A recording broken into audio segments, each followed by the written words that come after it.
안녕하세요. 오늘의 뉴스레터에 오신 걸 환영합니다.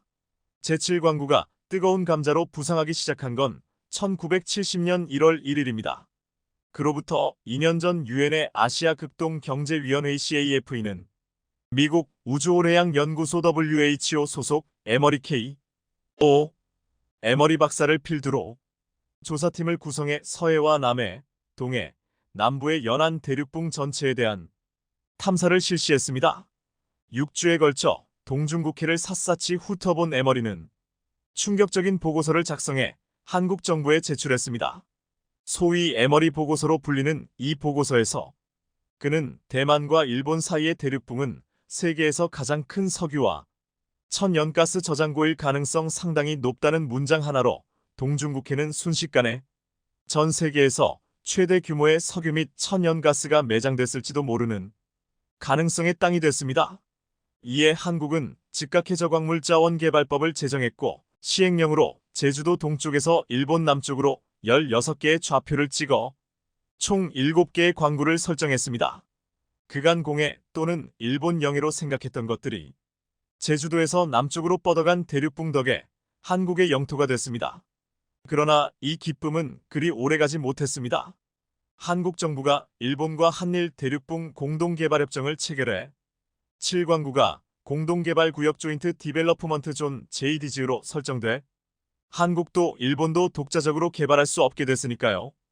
이 지역에 대해 공동으로 개발하고 시추하되 혹 자원이 나온다면 일본과 5050으로 나누기로 한 겁니다.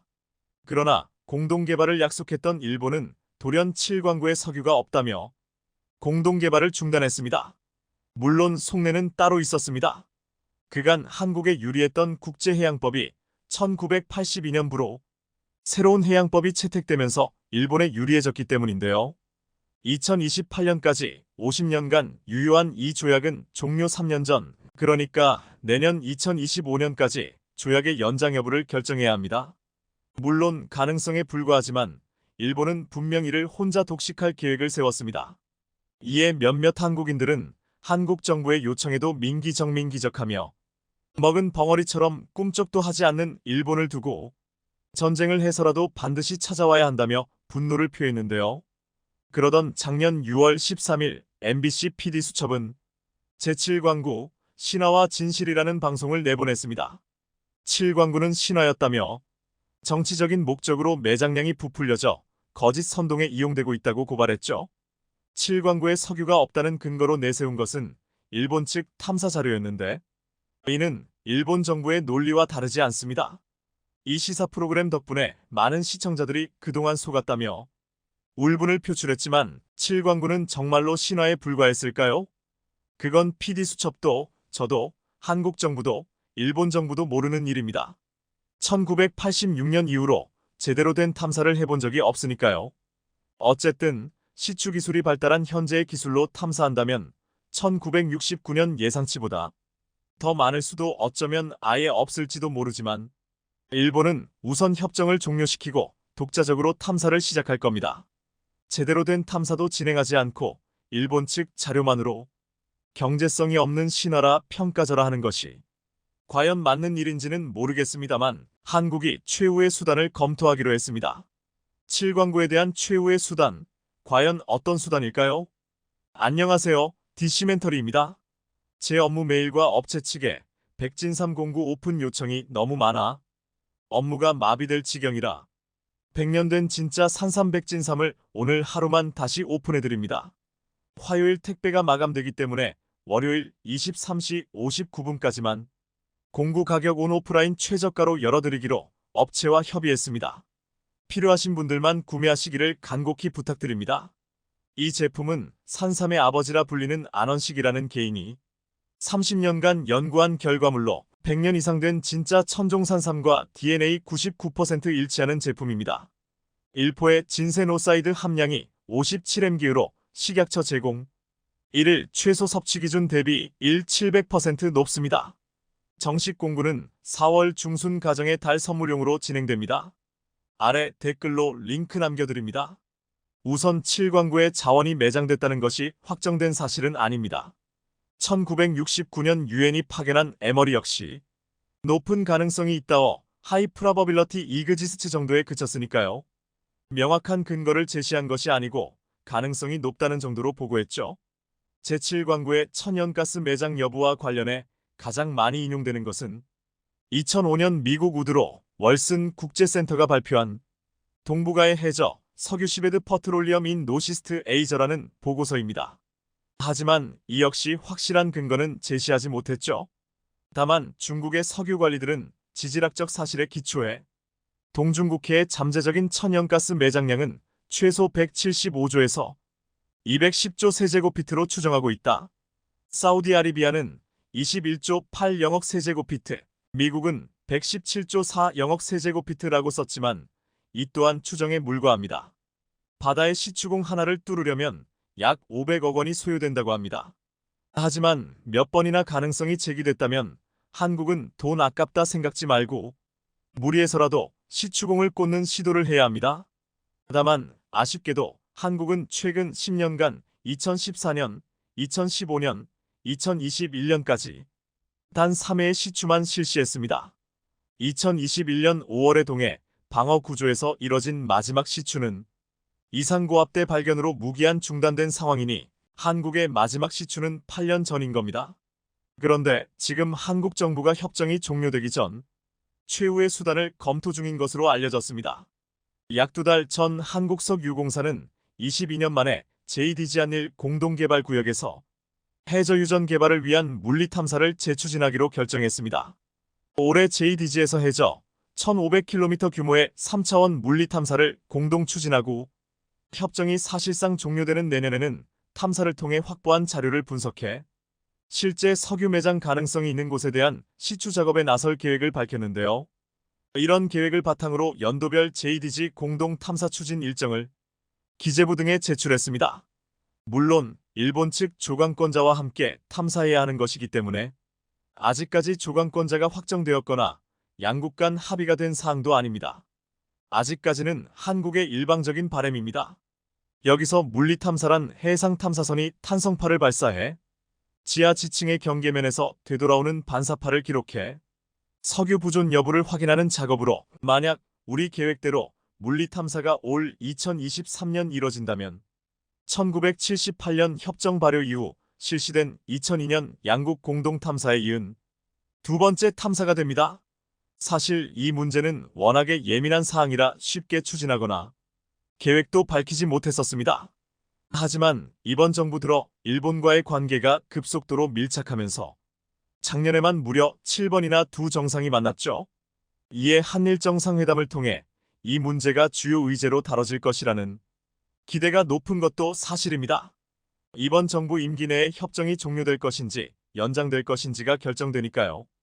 협정에 따르면 양국 중 일방 당사자가 협정을 종료하기를 원한다면 종료 2028년 3년 전, 그러니까 2025년 이내에 서면으로 통보해 종료시킬 수 있습니다. 몇몇 한국인들은 만약 일본이 내년에 협정을 종료하겠다고 통보한다면 전쟁을 일으켜서라도 반드시 7광구를 찾아와야 한다는 강경한 반응을 보이고 있고, 혹 전쟁이 나더라도 한국의 군사력이라면 어렵기는 하겠지만 일본을 침몰시키는 것도 불가능한 일은 아니라는 입장입니다. 일본의 이성적인 판단에 기대자는 반응도 있습니다. 즉, 이번 정부 들어 일본에게 후쿠시마 오염수 방류를 허용한다든지 일본 측에 유리한 스탠스를 취했으니 반대급부로 일본도 7광구 협정을 연장하거나 공동개발 추진 의향을 밝히면 흔쾌히 응할 것이라는 기대감인데요. 물론 기대하기 어려운 부분이기는 하지만 그만큼 7광구에 대한 희망이 있어 어떻게 해서든 해결하고 싶은 희망의 발로일 겁니다. 그런데 일본도 문제지만 진짜 폭탄은 중국입니다. 현재 중국은 JDG 인근에서 석유를 뽑아 올리고 있는 상황인데 왜 한국과 일본은 발견하지 못한 것을 중국은 발견했을까요? 왜냐면 한국과 일본은 자본주의, 중국은 사회주의 국가이기 때문입니다. 즉, 자본주의 국가는 2에서 3년 탐사했는데 경제성 있는 석유가 발견되지 않으면 탐사를 포기하는 것이 맞지만 중국은 사회주의 국가이기 때문에 공산당이 멈추지 않으면 얼마든지 시간과 비용에 구애받지 않고 꾸준히 탐사할 수 있습니다. 그래서 중국은 한국과 일본이 협정을 체결한 1974년부터 상하이 해양지질 조사국을 시켜 칠광구 동쪽 제주분지에 대한 탐사를 시작했죠. 사실 제주분지는 거대한 퇴적 지역으로 이곳에는 석유가 매장된 저류층이 존재할 가능성이 높습니다. 보통 우리는 땅속에 거대하고 큰 동굴과 같은 공간에 석유가 담겨 있다고 생각하지만 석유는 지층을 구성하는 입자와 입자 사이의 빈 공간에 존재합니다. 가령 모래가 가득 찬 컵에는 모래를 넣을 수 없지만 물을 넣을 수 있고 물은 모래 사이사이의 빈 공간인 공극을 채울 수 있습니다. 어쨌든 중국 공산당의 지원을 받은 상하이 해양지질조사국은 칠광구 동쪽 제주분지 저류층에 대한 탐사를 시작했는데 9년 뒤 1983년 평오라 명명한 해저유전에서 경제성 있는 원유와 가스정을 찾아냈습니다. 이후 탐사 지역을 확대해 보운정, 추녀, 소흥유전을 찾아냈는데 중국은 그 양에 대해 철저히 함구했지만 그 양이 대단한 것으로 보입니다. 원래 해저유전에서 뽑아 올리는 원유가 그저 그런 수준이라면 대개 유조선을 이용해 육지로 수송하기 마련이지만 중국은 여기에서 뽑아 올린 석유와 천연가스 운송을 위해 상하이까지 해저 파이프라인을 건설했습니다.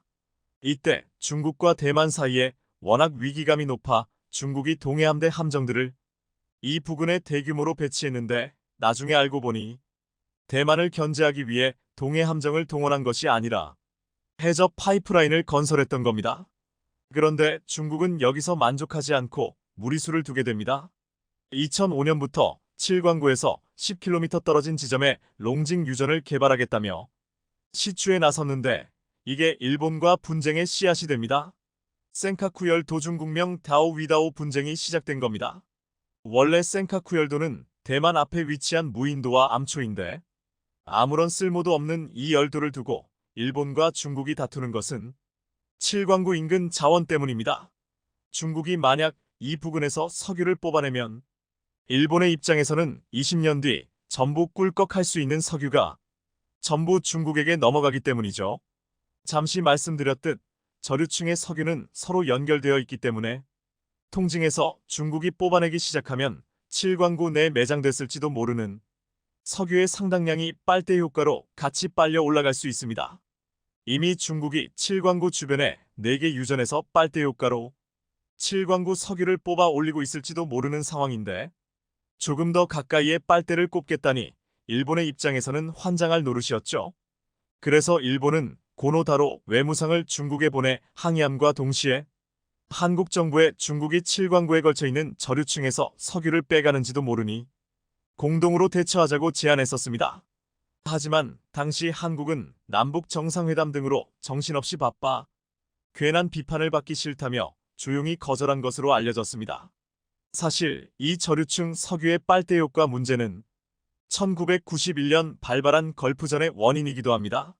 이라크와 쿠웨이트에 걸친 저류층에서 쿠웨이트가 일방적으로 석유를 시추하자 이라크는 쿠웨이트가 우리 석유를 훔쳐가고 있다며 쿠웨이트를 침공해 일어난 것이 걸프전이죠.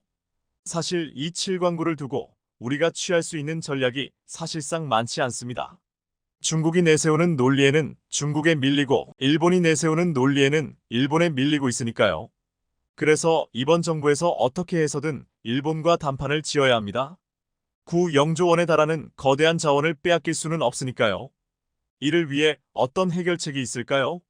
여러분들의 집단지성이 필요한 시점입니다.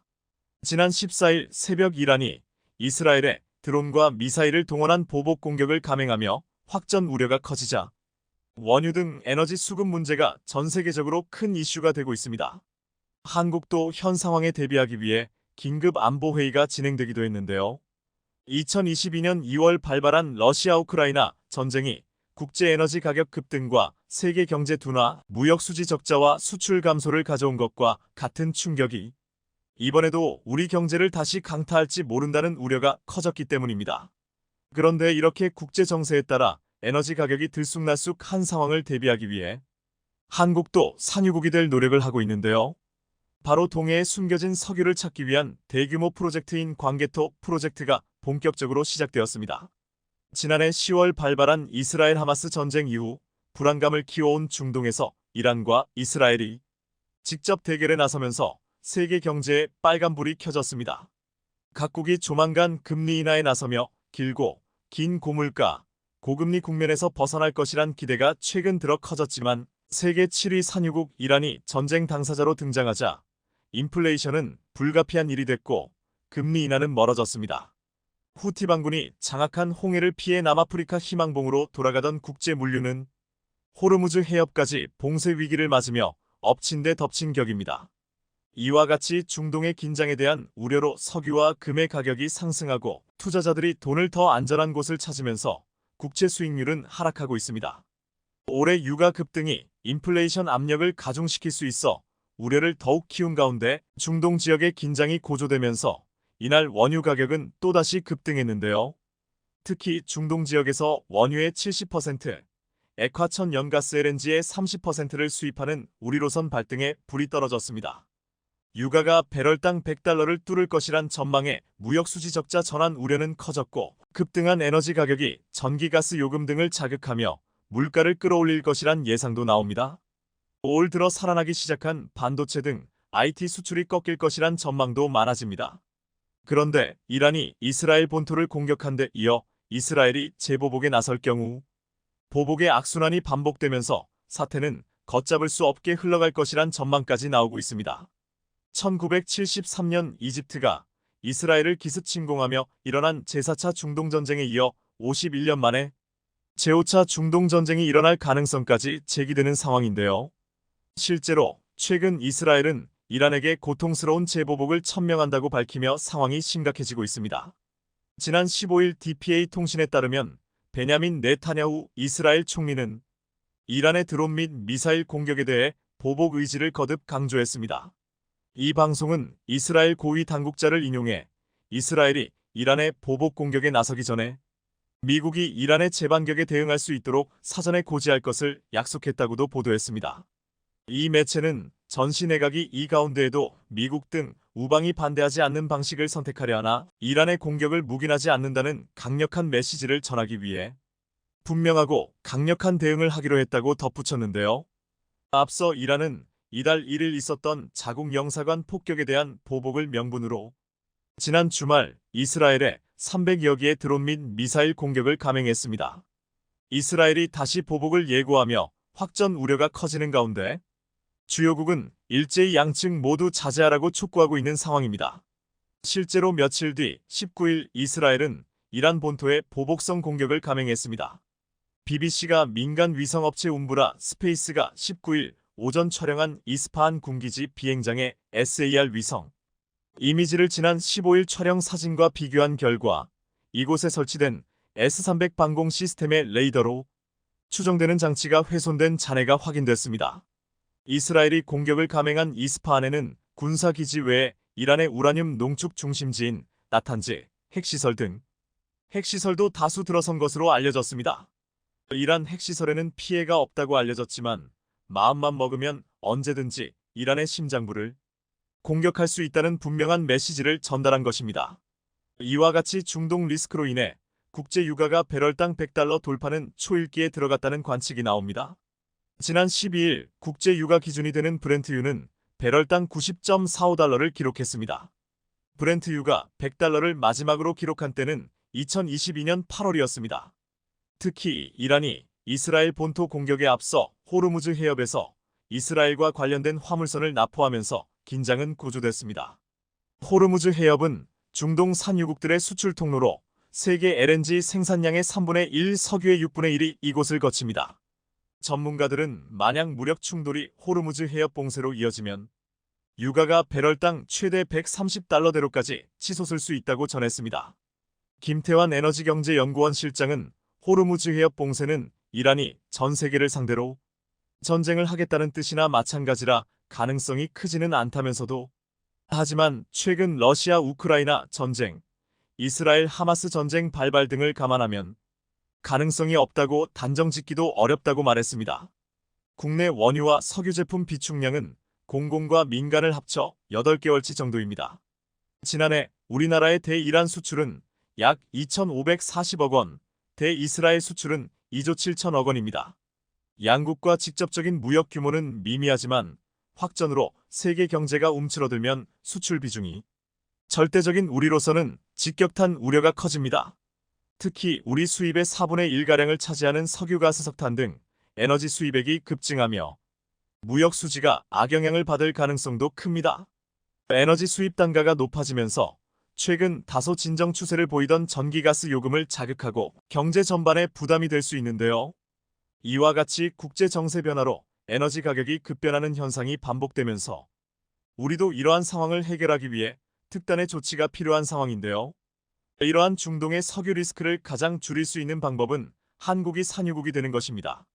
최근 한국석유공사는 이르면 올해 말 동해에서 석유 개발을 위한 탐사 시추를 본격 진행할 예정이라고 밝혔습니다. 탐사 시추란 석유 퇴적물 등을 탐색할 목적으로 보링 기계 등을 이용해 땅속 깊이 구멍을 파는 일입니다. 22일 석유업계에 따르면 석유공사는 올해 말 혹은 내년 초동에 심해에서 최대 24공 규모로 탐사 시추를 진행할 계획입니다. 한국석유공사는 2022년부터 광개토 프로젝트라는 사업을 진행 중인데요.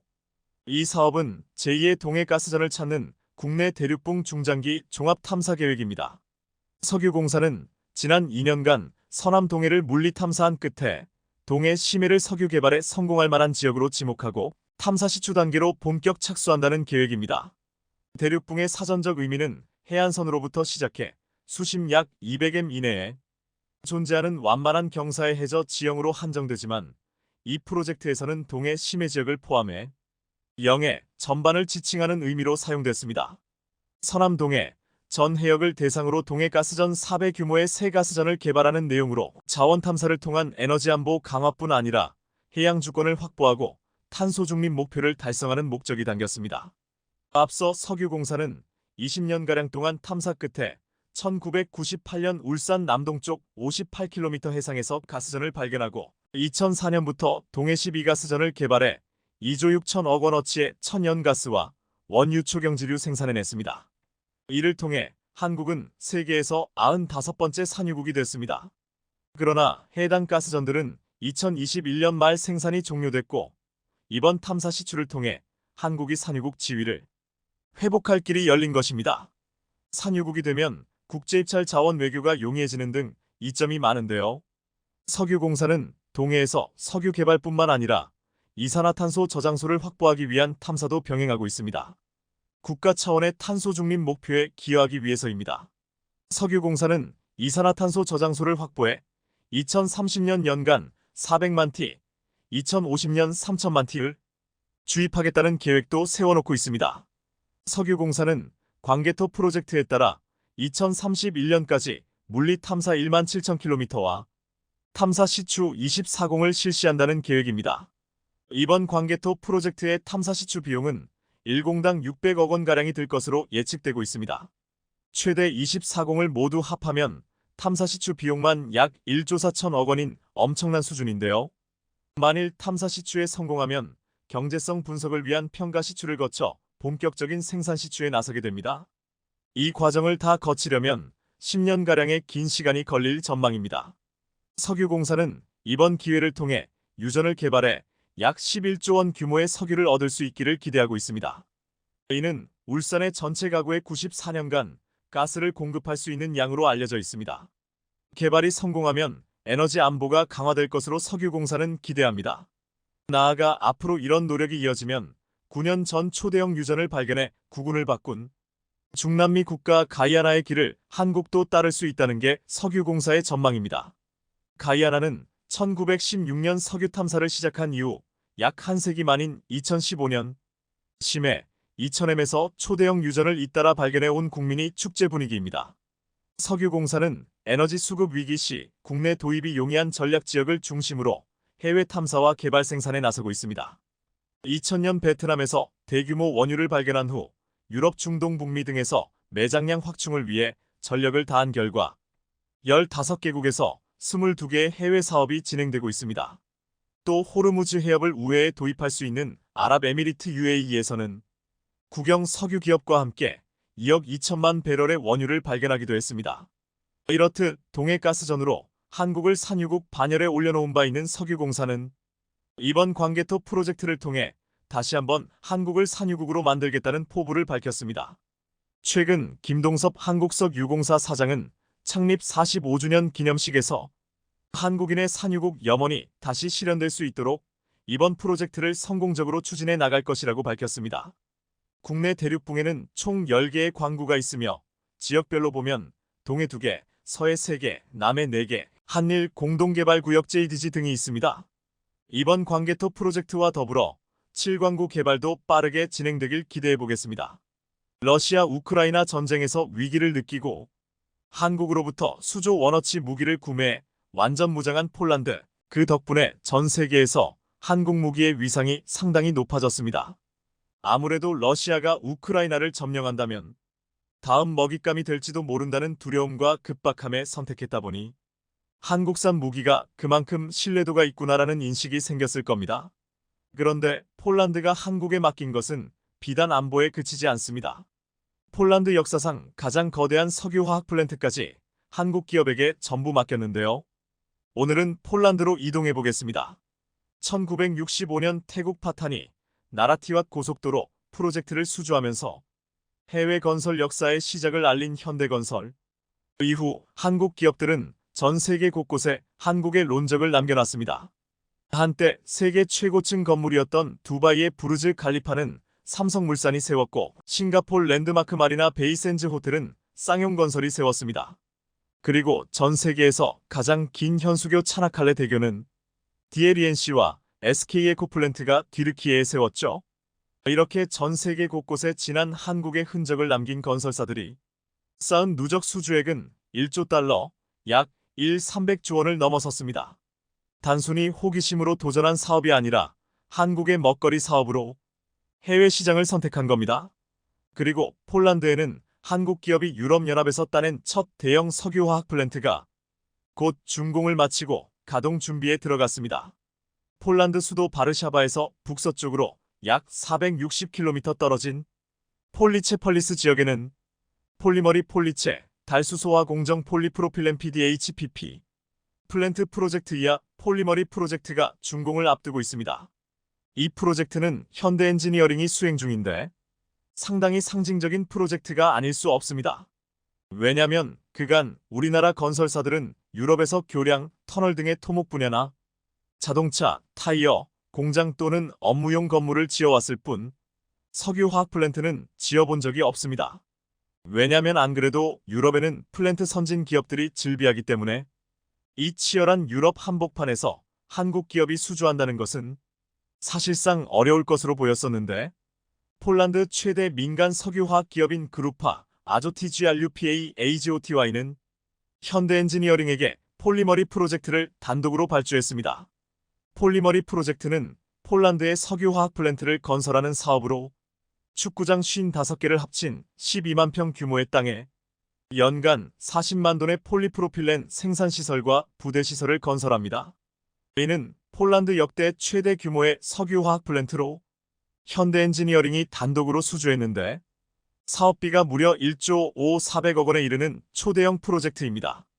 플랜트에서는 프로판가스와 프로필렌을 만들고 이렇게 만들어진 프로필렌은 에틸렌과 결합해 자동차 내외장재, 인공 섬유, 각종 생필품 등의 기초 소재가 되는 폴리프로필렌으로 태어납니다.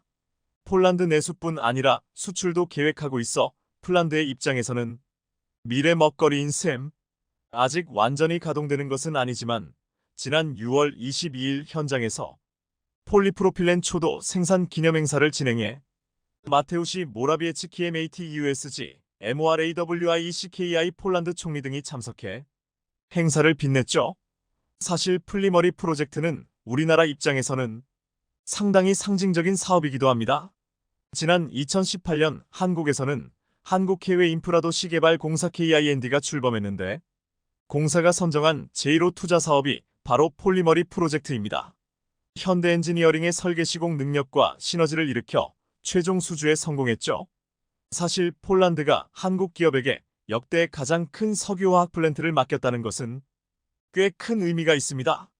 2004년 EU에 가입한 이후 꾸준한 경제 성장을 이뤄온 폴란드는 2018년 쟁쟁한 회원국들을 모두 제치고 경제 성장률 1위를 기록했죠. 이번 수주를 계기로 한국 건설사의 기술력과 수행 능력이 입증됐기 때문에 진입장벽이 높은 유럽 플랜트 시장에서 한국의 활약을 기대해 볼 수 있을 것 같습니다. 어려움이 없었던 것은 아닙니다. 2019년 수주한 직후 코로나가 터지는 바람에 인력 수급에 엄청난 어려움을 겪었습니다. 여기에 공장도 가동되지 못하고 하늘길도 막히는 바람에 원자재 값은 폭등했죠. 여기에 러시아 우크라이나 전쟁까지 겹치면서 그야말로 풍전등화의 위기 속에서 어렵게 공사를 시작했습니다. 발주처인 그룹파 아조티 역시 이러한 위기 상황을 감안해 계약서를 2차례나 수정해주는 등 적극적으로 협조해준 덕분에 극한의 어려움 속에서도 공기를 지연시키지 않고 곧 가동을 눈앞에 두고 있습니다. 그런데 더 놀라운 건 폴리머리 프로젝트가 끝나기도 전에 현대엔지니어링에 발주했다는 점입니다. 지난 2021년 6월 폴란드 최대 규모의 국영 정유기업 PKN 올렘 ORLE에는 PKN 올레핀 확장공사 프로젝트를 발주했는데 설계 조달 시공 EPC를 담당할 업체로 현대엔지니어링을 선택했죠. 이는 위에서 살펴본 폴리머리 프로젝트보다 훨씬 큰 사업으로 총 사업비가 무려 4조 1억억 원으로 폴리머리 프로젝트보다 약 3배 규모에 육박합니다. 이 프로젝트는 바르샤바 북서쪽 약 120km 떨어진 중부 마조프 CMAGOVIA주 푸오츠크 플라크 지역에 에딜렌을 생산하는 석유화학 플랜트를 건설하는 사업입니다. 푸오츠크에 위치한 석유화학 단지에서 생산된 나프타를 분해하면 얻을 수 있는 에딜렌을 연간 74만 톤 생산하는 시설로 놀라운 점은 기본 설계가 연계된 EPC를 수주했다는 점입니다. 그간 선진 엔지니어링 기업들은 기본 설계를 무기로 대규모 프로젝트를 독식하다시피 했었는데 현대엔지니어링 역시 기본 설계 부분 능력을 강화해 유럽에서 이렇게 큰 프로젝트를 따냈죠. 그런데 이뿐만이 아닙니다. 우크라이나 재건 사업에도 한국 건설사들이 참여하게 될 것으로 보이는데요. 전쟁이 끝나면 폐허가 된 국토를 사람이 살 수 있는 땅으로 되돌리기 위해 재건 사업이 시작됩니다. 지난 6월 영국 런던에서는 2023 우크라이나 재건회의 URC 2023이 개최됐는데 우크라이나 재건은 전쟁이 이른 시일에 종료될 경우 1단계로 도로, 교량, 수도 시설 복구가 시작되고 2단계는 임시주택, 학교, 병원 등이 건립됩니다. 3단계에서는 경제 회복, 디지털 인프라 확립 등이 이뤄질 예정인데 우크라이나 정부가 발표한 재건 비용이 무려 2조 원에 달합니다. 이제까지 한국 기업이 해외에서 따낸 건설사업 누적 수주액을 훨씬 뛰어넘는 규모죠. 물론 우크라이나 재건 사업의 주체는 미국과 영국 등 우크라이나를 지원했던 국가들이 주가될 수밖에 없습니다. 고마움의 표시를 해야 하니까요. 그런데 폴란드 역시 미국 못지않은 지원을 했습니다. 우크라이나와 국경을 마주한 폴란드는 인도주의적 차원과 군사적인 차원에서 모두 우크라이나 지원에 최선봉에 섰던 만큼 우크라이나가 재건 사업의 상당 부분을 폴란드에게 맡길 것은 자명한 사실. 이에 지난 8월 14일 현대엔지니어링은 폴란드에서 개최된 한 폴란드 비즈니스 포럼을 통해 이건의 주요 MOU를 체결했습니다. 지난 7월 윤석열 대통령은 리투아니아에서 열린 나토 정상회의 일정을 마치고 폴란드로 날아가 안제이 두다 폴란드 대통령과 정상회담을 가졌는데 이 자리에서 우크라이나 재건 및 개발 프로젝트 협력, 국토도시 인프라 계획 협력, 공공민간 기업 간 교류 및 협력 증진 방안 등 상당히 많은 MOU가 체결됐습니다.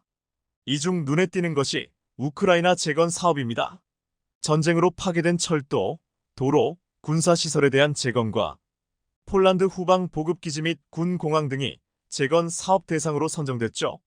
현대엔지니어링은 폴란드 방안에 동행해 PZPGG와 MOU를 체결했는데 PGG는 폴란드 국방부 산하 국영 방산 기업으로 우크라이나에 상당한 네트워크를 구축하고 있습니다. 뿐만 아니라 PGG가 보유한 네트워크를 활용해 모듈러 작전기지, 캠프 공급과 관련된 사업 기회를 발굴하고 향후 모듈러 주택 사업까지 확장해 나갈 계획인데요. 여기에 현대엔지니어링, 미국 USNC, 그리고 GRUPA AGOTY 펄리스 3자 간 초소형 모듈 원전 사업 협력 MOU도 체결했습니다. 현재 전 세계는 안전이 담보되지 못하는 경수로 원자로가 아닌 소형 모듈 원전에 올인하고 있습니다. 300메가와트 MW급의 발전 용량을 가진 소형 원자로를 SMR 마절러 리액터이라고 한다면 그보다 더 적은 10MW급 이하의 전력을 생산하는 원자로를 초소형 원자로 MMRMICR로 마절러 리액터라고 합니다. MMR은 발전 용량이 적기 때문에 중대 원전 사고가 터질 가능성도 현저히 낮고 모듈러 설계를 기반으로 하기 때문에 신속한 시공이 가능합니다. 여기에 산간 및 사막과 같은 극지나 오지에도 설치할 수 있죠. 수요에 따라 원자로 모듈을 추가하는 방식으로 열출력 증가가 가능해 확장성도 높아 세계 시장 규모는 지속적으로 확대될 전망입니다. 일찍이 차세대 원전이라 불리는 MMR에 주목한 현대 엔지니어링은 미국의 USNC와 글로벌 MMR EPC 사업을 추진 중입니다. 이에 아조티 그룹이 대주주로 있는 폴리머리 프로젝트의 사업장 내에 MMR의 도입 논의를 위해 MOU를 체결한 것이죠. 현재 폴란드에서 가동을 준비 중인 석유화학 플랜트와 더불어 우크라이나 재건 사업 그리고 초소형 모듈 원전까지 앞으로 한국 기업들이 폴란드를 전초기지로 지난 1편에는 TSMC 반도체 공장을 일본 내에 유치하기 위해 자그만치 4조 3천억 원의 보조금을 투입한 일본이 8조 1천억 원을 더 퍼주기로 결정하면서까지 일본 내에 반도체 공장을 유치하려고 몸부림을 치고 있지만 최근 일어난 강진으로 인해 과연 일본에서 안정적으로 반도체 공장이 운영될 수 있는가? 다시 회의적인 의견이 고개를 들고 있다는 소식을 전해드렸습니다. 오늘 영상에서는 일본의 반도체 부활이 절대로 불가능한 두 번째 이유, 바로 원전에 대한 이야기를 전해드리겠습니다. 우려했던 대로 이번 지진으로 인해 일본의 여러 원자력 발전소에서 이상이 감지되고 있습니다. 새해 첫날 일본 혼슈 중부 이시카와현 노토반도를 강타한 규모 7.6의 강진으로 노토반도 서쪽 시카 원자력 발전소 변압기에서 기름이 누출됐습니다. 보도에 따르면 호쿠리쿠 전력이 운영하는 노토반도 서쪽 시카 원전에서 원자로 12호기에 전원을 공급하기 위해 사용하는 변압기로부터 기름이 새는 것이 확인됐습니다. 아울러 시카 원전 2호기에서는 폭발음과 타는 냄새가 난다는 정보가 있어 소화 설비가 작동됐습니다. 호쿠리쿠 전력은 화재는 발생하지 않았다. 폭발음은 변압기 내부에서 상승한 압력을 빼는 보호장치 작동음이고 냄새는 기름에서 비롯된 것이다. 비상용 발전기 등을 활용하면 설비 운영에 문제는 없다고 해명했으나 의혹은 사그라들지 않고 있습니다. 이상이 없다는 주장을 믿기 어려운 이유는 강진 이후 시카 원전에서 부진의 수위가 약 3m가량 상승했고 원자로 1호기의 바다쪽에 설치된 방조벽이 이 정도 기울었으면 언제 붕괴되어도 이상하지 않을 정도입니다. 더구나 이 원전이 있는 시카 지역은 이번 강진으로 일본 지진 등급에서 흔들림이 가장 강한 수준인 진도 7이 관측된 곳입니다. 일본 기상청의 지진 등급인 진도는 절대 강도를 의미하는 규모와는 달리 지진이 일어났을 때 해당 지역에 있는 사람의 느낌이나 주변 물체 등의 흔들림 정도를 수치로 나타낸 상대적 개념입니다. 진도 7의 강진이 강타했다면 내진 설계를 했다고 해도 영향이 없기는 힘든 일이라 보여집니다. 뿐만 아니라 일본 언론들은 일제히 시카 원전과 노토반도 동쪽 니가타현 가시와자키 가리와 원전에서 강진으로 인해 사용 후액 연료 저장조에 있던 방사성 물질이 포함된 물이 흘러넘쳤다고 보도했습니다. 주변국들의 우려가 아니라 일본 언론들의 보도입니다. 지금까지 보도된 바로는 저장조에서 넘친 물의 양은 시카 원전 1호기 약 95L, 시카 원전 2호기 약 326L, 가시와자키 가리와 원전 6호기 약 600L 등입니다. 시카 원전 1호기에서는 사용 후액 연료 저장조 냉각 펌프 가동이 약 40분간 정지되기도 했습니다. 이와 관련해 호쿠리쿠 전력과 가시와자키 가리와 원전을 운영하는 도쿄전력은 외부에 미치는 영향은 없다고 밝혔습니다만 도쿄전력의 말을 신뢰할 사람은 많지 않습니다. 시카 원전과 가시와자키 가리와 원전은 현재 모든 원자로의 운전이 정지된 상태인데요. 이렇게 되면 이 지역은 전력난을 피하기 어려워집니다. 무엇보다 지진이 낮은 일본에서 지진이 날 때마다 원전 가동이 중단되면 산업시설은 항상 불안에 떨어야 하며 멈출 때마다 막대한 피해를 감수해야 합니다. 그런데 문제는 이시카와 지역은 일본 IT 산업의 젖줄이 되는 다양한 소재 부품 장비 업체가 몰려있는 곳이라는 점입니다. 더구나 일본이 부흥을 외치고 있는 반도체 소부장, 즉 소재, 부품, 장비업체들이 밀집해 있는 곳이기도 합니다. 이곳에 지진과 쓰나미가 덮쳤으니 일본의 산업 인프라는 엄청난 충격을 받은 것이며 신규 단층 발견으로 앞으로도 계속 지진과 쓰나미 리스크를 안고 가야 하는 형국에 몰리고 말았습니다. 일본 혼슈 서부 해안을 강타한 규모 7.6의 강진이 일본 산업계는 물론 한국에도 영향을 줄 것으로 보인다. 지난 1일 지진으로 인해 이시카와 강진으로 48명이 사망하고 200여 명이 부상했으며 크고 작은 여진도 248회에 달했습니다. 이시카와현과 니가타현 등을 중심으로 5만 7천여 명의 피해민도 발생한 상황입니다. 진앙인 이시카와현을 비롯해 인근인 후쿠이현, 도야마현 등에는 IT 관련 소재 부품 장비 업체가 집중적으로 몰려 있습니다. 이시카와현에는 도시바를 비롯해 샤프, 파나소닉 홀딩스, TV용 LCD 패널을 생산하는 재팬 디스플레이 등이 제조 공장을 갖고 있습니다. 심지어 도시바는 이시카와현 노미시에서 전력용 반도체를 생산 중입니다. 지난 2022년에 1조 원가량을 투자해 기존 생산시설을 2.5배나 증산했는데 그만 이렇게 지진이 덮친 것입니다. 이시카와현 가가시에서 구동 모터를 생산하는 파나소닉 홀딩스의 경우 인근에 다양한 부품을 생산하는 공장이 많아 지진 상황에 민감하게 반응하고 있는 것으로 알려져 있습니다. 적층 세라믹 콘덴서 MLCC는 웬만한 IT 관련 제품에 다 사용되는 전자산업의 쌀로 불리는 제품인데요. 전 세계 적층 세라믹 콘덴서 MLCC 시장에서 40%에 육박하는 점유율을 가진 무라타 제작소도 이시카와현에 인접한 후쿠이현 에치젠시에 있습니다. 문제는 새해 첫날 지진이 발생하면서 최소 3일에서 최장 8일까지 새해 연휴를 갖는 일본 특성상 아직까지 정확한 피해 상황 확인조차 쉽지 않다는 것입니다. 게다가 일본 반도체 부흥은 인력난이라는 걸림돌까지 만나고 말았습니다. 최근 일본 반도체 회사들은 초봉을 단번에 40% 올려줘야 할 만큼 인력 경쟁이 치열합니다. 그런데 이런 반도체 인력난은 TSMC, 라피더스 등이 건설 중인 신공장이 양산을 시작하면 더 심해질 전망입니다. 또한 비교적 안정적으로 인력을 운영하던 전통 소부장 기업들이 외국 반도체 기업으로 빠져나가는 인력 때문에 제일 먼저 타격을 받을 것으로 보입니다. 일본의 반도체 부활 계획에 대해 전 세계는 반신반의하는 모습입니다. 30년간 멈췄던 일본 첨단 반도체 시계가 갑자기 돌아가기는 쉽지 않기 때문입니다. 최근 일본 도쿄일렉트릭은 월 300만 원도 안 되던 반도체 인력의 초봉을 40%나 인상했습니다. 무려 7년 만의 인상이었습니다. 일본 내 해외 경쟁사들 대부분의 초임 월급이 30만 엔을 초과하고 있어 올리지 않고는 신입사원을 구할 수가 없기 때문입니다. 일본 반도체 인력의 평균 연봉은 산업 규모에 비해 상당히 낮습니다. 반도체 설계 인력의 평균 연봉은 400만에서 500만 엔으로 우리 돈 약 3,600만 원에서 4,500만 원입니다. 지역별, 직무별로 다소 차이가 있지만 한국에 비하면 훨씬 적은 수준입니다.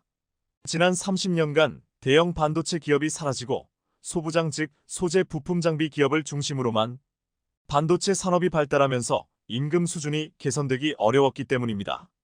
그런데 TSMC와 라피더스 등 반도체 기업들이 일본 반도체 인력의 블랙홀이 되어 사람을 빨아들이자 다른 기업들도 사람을 붙잡아 두기 위해 임금 인상을 해주지 않을 수가 없게 된 것입니다. 이런 상황에서 앞으로 반도체 시장을 한국이 독점하게 될 가능성이 높아지는 또 한 가지 사례가 등장했습니다. 최근 이스라엘의 무인기가 레바논의 베이루트 외곽 지역을 폭격해 6명이 숨졌는데 사망자 중에는 하마스의 정치국 2인자인 살레흐 아라루리 부국장이 포함되어 있었습니다. 이스라엘이 팔레스타인 무장정파 하마스의 최고 위급 인사를 처단하기 위해 레바논의 수도를 폭격하는 무리수를 둔 것입니다. 작전에는 성공했지만 하마스와 레바논 그리고 이란이 강력 반발하면서 이제 전쟁은 헤즈볼라와 이란의 참전 가능성까지 높아졌고 긴장은 최고조에 달하고 있습니다. 더구나 사살당한 인사가 휴전 협상을 담당했던 인물이라 전쟁 격화도 불가피한 상황입니다. 아라루리는 하마스 내 서열 3위로 지난해 10월 7일 전쟁이 시작된 이래 이스라엘이 사살한 하마스 인사 중 최고 위급입니다. 심지어 하마스의 대이스라엘 협상 전문가였습니다. 이런 인물이 사라졌으니 이스라엘이 스스로 협상 창구를 없앴다는 평가마저 나오고 있습니다. 그런데 이렇게 되면 전 세계 반도체 공급망은 치명타를 입게 됩니다. 세계적인 반도체 기업 TSMC가 일본을 택한 반면 인텔은 이스라엘을 생산 거점으로 삼았기 때문입니다. 최근 미국 인텔은 약 250억 달러를 투자해 이스라엘 중부의 신규 파운드리 설비를 건설하는 계획을 확정했습니다. 이스라엘은 이미 지난해 6월 이와 같은 인텔의 투자 계획을 공개했지만 하마스와의 전쟁이 발발하며 최종 발표가 늦어졌고 최근에야 투자 약정을 발표했는데요. 인텔은 이스라엘에 현재 총 4개의 개발 생산 공장을 운영하며 주요 제품인 중앙처리장치 CPU를 생산하고 있는데 여기에 파운드리 설비 공장을 추가로 건설하겠다고 약정한 것입니다. TSMC와 인텔이 각각 일본과 이스라엘에서 투자 규모를 확대하는 이유는 이들 정부가 대규모 보조금을 지급하기 때문입니다. 일본은 TSMC의 구마모토 1공장에 최대 4,760억 엔의 보조금을 지원했고 구마모토 2공장에도 최대 9천억 엔을 추가 지원할 예정인데요. 이스라엘 정부도 인텔의 해당 투자에 대해 32억 달러의 보조금을 지급하겠다고 밝힌 바 있습니다. 하지만 인텔은 이스라엘 하마스 간 전쟁 때문에 사상 최고로 높아지고 있는 지정학적 불안감 때문에 TSMC는 불의 고리에 위치한 일본의 자연적인 위치 때문에 잦은 지진으로 인한 불안한 환경에 발목을 잡힌다면 그들이 그렇게 피하고 싶은 상황, 즉 글로벌 반도체 공급의 의존도가 삼성전자와 SK 하이닉스와 같은 한국 기업에게 쏠릴 가능성이 높습니다.